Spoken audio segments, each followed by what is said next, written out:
नमस्कार मंडळी, कसे आहात तुम्ही? स्वागत आहे तुमचं माझ्या प्रफुल्लताई या चॅनलवर। आज आपण बघणार आहोत झणझणीत ओल्या लाल मिरचीचा ठेचा।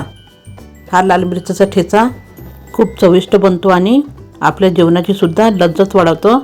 तर हा लाल मिरचीचा ठेचा कसा करायचा आहे बघूया। तर चला, लाल मिरचीचा ठेचा करण्याकरता इथे आपल्याला ओल्या लाल मिरच्या पाहिजे आहे। याला आपल्याला स्वच्छ धुवून याचं पाणी सुकवून घ्यायचं आहे, छान कोरडे करून घ्यायचे आहे। आणि इथे आपल्याला लसूण पाहिजे आहे, लसूण जास्त घ्यायचं आहे। आणि या मिरचीचे आपल्याला तुकडे करून घ्यायचे आहे। इथे आपण या मिरच्यांचे तुकडे करून घेतलेले आहे। इथे आपण मिक्सरचं पॉट घेतलेलं आहे, यामध्ये आपल्याला या मिरच्या टाकून द्यायच्या आहे। आणि यामध्ये आपल्याला हा लसूण हे टाकून द्यायचं आहे। आणि इथे आपल्याला चवीपुरतं मीठ घालायचं आहे। आणि याला आपल्याला मिक्सरमध्ये फिरवून घ्यायचं। मिरच्या मिक्सरमध्ये बारीक करून घेतलेले आहे। याला खूप बारीक पेस्ट करायची नाही आहे, असेच आदरदुदर करायचं आहे। आता यामध्ये आपल्याला साखर घालायची आहे। साखर घातल्याने आपल्या ठेच्याला खूप छान चव येते। साखर आणि इथे हा लिंबू रस टाकायचा आहे।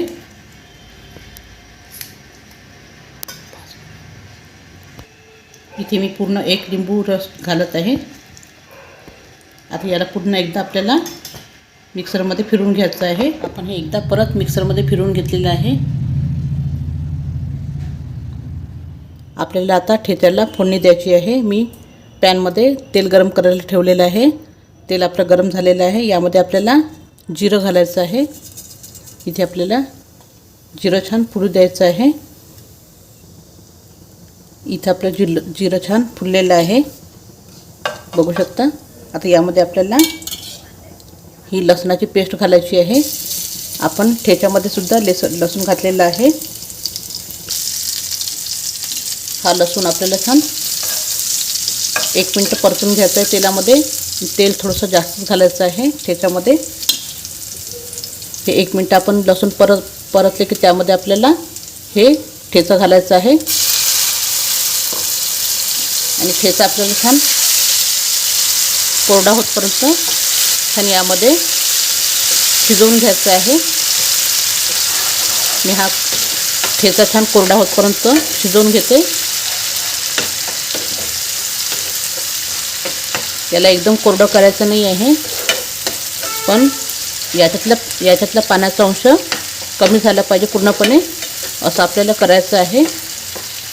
म्हणजे हा आपला ठेचा खूप दिवसपर्यंत छान राहतो, याला काहीही होत नाही। मी हा ठेचा छान कोरडा होतपर्यंत परतवून घेते। इथे बघू शकता आपण थोड्या वेळ याला छान परतवलेलं आहे, पण यामधलं अजून थोडंसं पाण्याचा अंश कमी व्हायचा आहे। त्याला आपण थोड्या वेळ परत परतून घेऊ। याला थोड्या वेळ परत परतून घेते।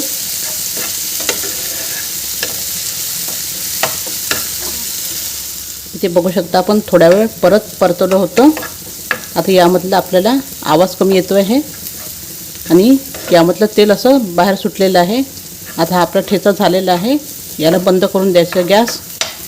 आणि हे थंड झाल्यानंतर आपल्याला याला छान कोरड्या बरणीमध्ये भरून ठेवायचं आहे। थंड झाल्यावर बघू शकता पूर्णपणे कोरडा झालेला आहे। याच्यापेक्षा याला अजून कोरडा करायचं नाही आहे। इथे मी गॅस बंद केलेला आहे। इथे बघू शकता आपला हा ओल्या लाल मिरचीचा ठेचा तयार झालेला आहे। याला थंड झाल्यावर कोरड्या बरणीमध्ये भरून ठेवायचा आहे। हा ठेचा खूप दिवसपर्यंत छान टिकतो, याला काही होत नाही। तुम्ही हा ठेचा जेवणासोबत खाऊ शकता, खूप टेस्टी बनतो। तुम्ही हा ठेचा नक्की बनवून बघा। आणि तुम्हाला जर माझा हा व्हिडिओ आवडला असेल तर माझ्या व्हिडिओला लाईक सबस्क्राईब करायला विसरू नका। धन्यवाद।